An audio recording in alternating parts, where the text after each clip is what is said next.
There are times when my empathy requires me to withhold my judgment. I may not have all the facts, I may be missing a key detail, and passing judgment would render me a fool.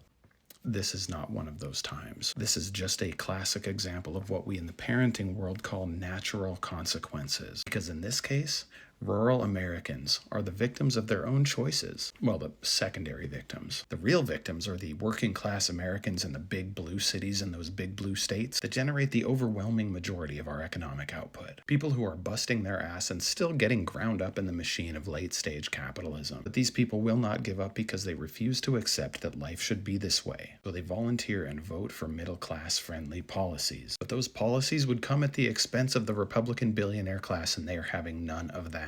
So they use AM radio to create culture wars across rural America because they know red states are undereducated and overpowered thanks to electoral DEI programs like the Electoral College, the House, and the Senate. They use those culture wars to distract from the fact that if you rank states by how badly they need federal money, 9 of the top 10 states are Republican states. Do Republican voters know this?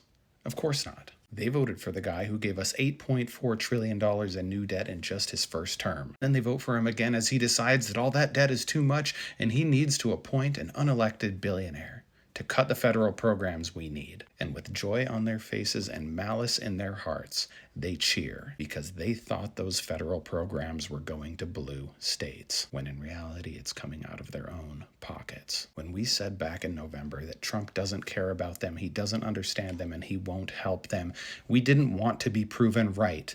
This is a loser's game, so we pleaded with them to understand us. But it was too late because they've been brainwashed over 40 years to hate education, to hate the government, to hate cities, and to hate blue states. Despite the brutal reality that it is educated federal workers in blue cities and blue states funding and administering the programs those red states need to survive.